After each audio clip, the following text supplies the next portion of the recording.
Okay, now we've called DCBS twice and been sent a voicemail. So let's go ahead and call Tyler Willis's cell phone and see what happens. First of all, we're going to *67 and then 1-859-457-3894.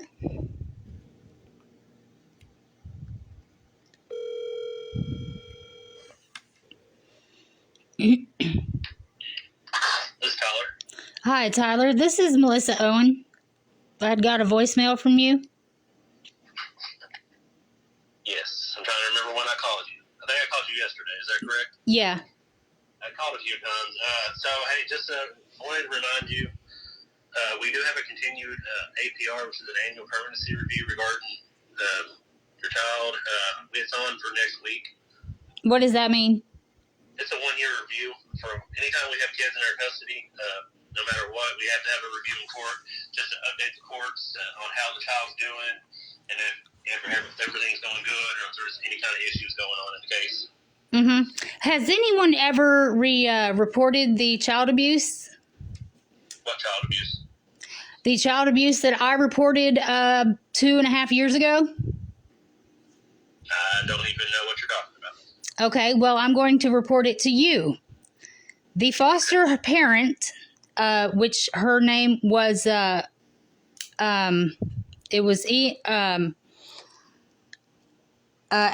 the Atkins, Misty and Ira. They were his first foster family. I reported to LaDonna that my son told me he had been beaten in the home by an 18-year-old that they let live there who was on drugs and had anger issues. My son told me this, and when I told LaDonna, that was the last time that I was ever allowed to speak with my son because she went and had a secret court hearing and turned in some flaky document saying that I shouldn't have any contact with my son anymore because he had problems with his emotions after our visit, our 1-hour supervised visit that I've been trying to get the notes from the supervisor, which was her name was Miranda Nichols.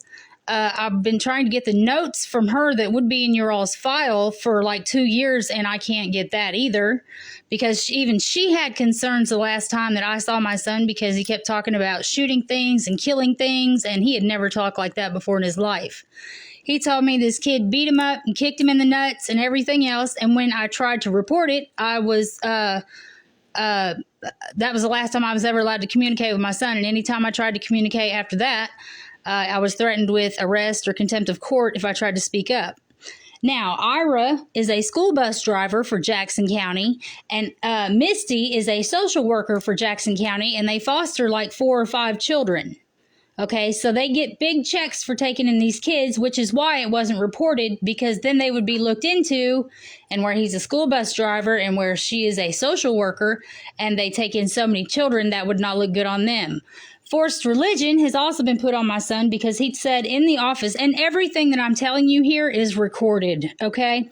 I secretly record everything when I go in your office, anytime anything ever was said, anytime there was a visit, anytime anything, everything has been recorded since day one, okay? Some of it's even posted on YouTube. Some of it's posted on Facebook. Some of it's posted in places that you won't find yet. Now, I've reported all these things. The Misty and Ira didn't show up like 9 times for visitation. Or they would be 30, 40 minutes late for our hour visit. Now, this is a social worker and a school bus driver. Okay? Now, they missed visit after visit after visit. I missed one visit and they tried to peg me as a terrible parent. And for 3 weeks told me my son was sick on visitation day. And when I saw him the next time, I asked why, how's he doing in school if he's been sick so long? What's going on? And they said, oh, he only gets sick the day before or the day of visitation with me. And then he's all better. Okay. So these people didn't show up. They abused my child, and they have so far attempted to shut me up. I've been arrested, I think I've told you before, for warrants that I didn't even have And they made me sit in jail for 3 weeks until they figured out, hey, she doesn't need to be here. We wrongly arrested her. And then the first time when I sat in jail for 6 months and they kept telling people error after error after error of reasons why I couldn't be released, I called a special bond hearing to find out I've been bond eligible since day one. Now, they told my friends and family who also recorded these calls 5 different reasons why I couldn't be let out of jail. Now, anytime there was a court hearing that came to family court, they never had a date when I was free, but when I was arrested, they would have multiples. Okay, and then I was deemed unfit. I was never allowed to speak in court. My son's never been allowed to speak in court, and I would like to know why. And now I can't go to court because they put out another warrant for the same thing they did before, which was 2 failure to appears that I didn't fail to appear to. Just like now, I haven't failed to appear to anything, but I have another warrant out because why? They're doing stuff with my child services case. The social worker, LaDonna, that I had before you is a bold-faced fucking liar. I can show you, but if I show you, you'll call the police on me. I don't know even what that sentence would mean. Well, it means that you all know I have warrants, fake warrants, and they're my child services case, and nobody in child services wants to be outed. So if I even tried to show up to show you LaDonna lying on these documents, you would probably have me arrested. We don't do anything with the warrants. Obviously, you know that. We talked about this. No, I don't, because your last social worker tried to have me arrested multiple times before she went and put out a fake terroristic threatening and harassment and intimidation of a witness charge on me. Well, Melissa, that was already disputed in court. You put those on Facebook. We all know about it. Excuse me? You're talking about LaDonna, right? Yeah, no, I didn't put those on Facebook. And if you'll notice, I've been mentioning for quite some time, I think years now, how my devices have been hacked into, how people, and this is long before LaDonna, how people have been getting messages from me, how people have been posting things on my social media, how I have been locked out, how my phone numbers have been taken.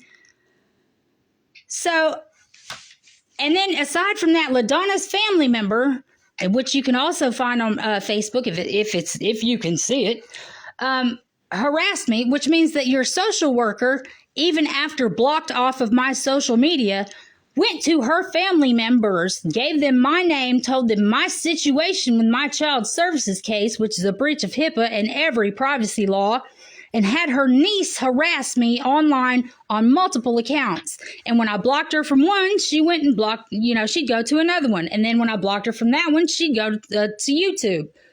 So LaDonna had to have given her all my information. She had to have her friends and family watching me after I blocked her, and then claims harassment from me. I don't know the entirety of it. Well, I can tell you right now that LaDonna hit me up on social media through Facebook Messenger, which they aren't supposed to use social media. They definitely don't list their job title as a social worker on social media. They don't do those things. We actually can. It's part of you actually cannot. I mean, you can. It's against the rules. It's not. Okay. Well, we'll dispute that one later. Because it actually poses a threat to the safety of children, if in your life, especially if you put out there that you're a social worker. So, Melissa, just like social workers don't give you their cell phone numbers, social workers don't send you classified documents, sealed documents through cell phones. They don't email you documents. And have you ever verified who I am? I take it that you're Melissa Owen. This is what you have told me. Oh, okay. Well, I'll call and be somebody else later. So you have no idea who I am. You think I'm Melissa. You verbally stated that you were Melissa Owens. You're calling from a no-caller ID. If you had said anybody else that isn't a part of the case, I wouldn't be speaking with you. Okay. Well, haven't met me. I have met you before. Okay, all right. You've met me or someone else?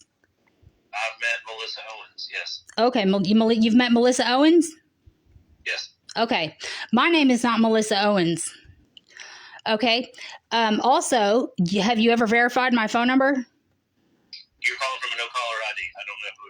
I can't verify it. Okay, but you're willing to have this conversation with me. All right. And you have sent through text messages classified documents? To Melissa Owens, yes. That pertains to Melissa Owens. I have sent court documents that you requested, yes. Oh, okay. All right. And have you ever verified my residence? We don't have an actual last known address because we haven't been able to verify it lately. Oh, okay. So you have a unverified number, don't know my address. You think you're speaking with Melissa Owens, who you've sent classified documents to, and you're having this conversation over the telephone. Yes, because you don't meet with us in person. How do you know? Because we had a scheduled appointment. How do you know who I am? Melissa, listen, if you're off medications or if you're on something, I don't care one way or the other. I'm not having this conversation with you going back and forth. It doesn't matter to me. You stated to me that you verbalized you were Melissa Owens to start the conversation. If you had not stated that, I would have asked who you were. Once you gave the verbal statement that you were Melissa Owens, I assume this is Melissa Owens. Okay. What is my name written in the file? Melissa Owens. Okay, thank you. That is not my name. My name is Melissa Owen, Owen. And that man doesn't know me, does not know where I live, I called from a blocked number. He sent me through text classified documents. This is ridiculous.